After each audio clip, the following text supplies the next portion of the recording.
আসসালামু আলাইকুম। আমি আজকে কথা বলবো ব্রাজিল কিভাবে হাইতির বিপক্ষে ম্যাচটা খেলবে তার কিছু পয়েন্ট নিয়ে। আমি শুরুতেই বলে রাখি যে ব্রাজিল যে মরক্কোর সাথে ম্যাচটা খেলেছে সেটা খুব বাজেভাবে খেলেছে। মানে পাসগুলো অ্যাকুরেট নাই, কোনো মিডের কোনো কম্বিনেশন নাই, প্লেয়ারদের মধ্যে কোনো বন্ডিং নাই। এই একটা দল নিয়ে ব্রাজিল স্টার্টিংটা করেছে। স্টার্টিংটা দরাসরে ওয়ার্ল্ড কাপে খুবই বাজেভাবে ব্রাজিল স্টার্ট করছে, কিন্তু আমার বিশ্বাস মরক্কোর বিপক্ষে অবশ্যই ব্রাজিল কামব্যাক করবে। হাইতির বিপক্ষে ব্রাজিল অবশ্যই কামব্যাক করবে। এবং কামব্যাক করার জন্য সবচেয়ে কার্লো আনচেলত্তি যে ট্যাকটিক্সটা সাজাবে সেটা হচ্ছে হাই প্রেসিং ফুটবল। যেমন আপনারা ইজিপ্টের সাথে বা পানামার সাথে যে ম্যাচটা দেখেছেন, অনেক হাই প্রেস করেছে, ওরকম একটা হাই প্রেসিং আমরা ম্যাচ দেখব। এবং ব্রাজিল চাইবে এই ম্যাচটা খুব বড় ব্যবধানে জিততে, কারণ তাদের গ্রুপ পর্বে রানার্স আপ হইলে তাহলে তাদেরকে একটা নেদারল্যান্ড বা জাপান, এদের মধ্যে নেদারল্যান্ড পড়ার সম্ভাবনা থাকবে। আবার আরেকটা কথা হচ্ছে,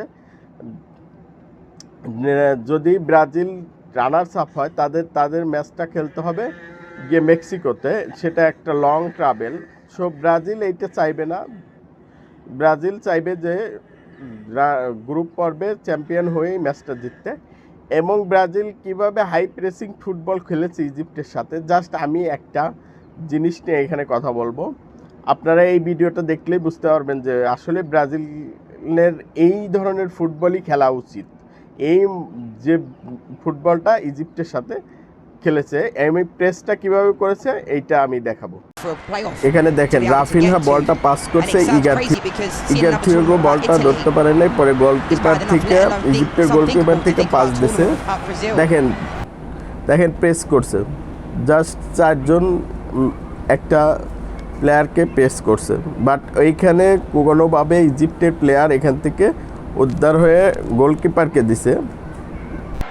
গোলকিপারকে এই দেখেন জাস্ট ব্রুনো গিমারেস যেভাবে প্রেস করছে, চারজন একসাথে প্রেস করার ফলে ব্রুনো গিমারেস যেভাবে বলটাকে রিসিভ করছে, যেভাবে বলটাকে ডুয়েল জিতে জাস্ট এক শটে গোলটা দিয়ে দিচ্ছে। এই ধরনের ফুটবলই ব্রাজিল খেলবে। ভিডিওটাকে যদি আমি আবার আপনাদের দেখাই তাহলে আপনারা হয়তো আরেকটু জিনিসটা ক্লিয়ারভাবে বুঝতে পারবেন।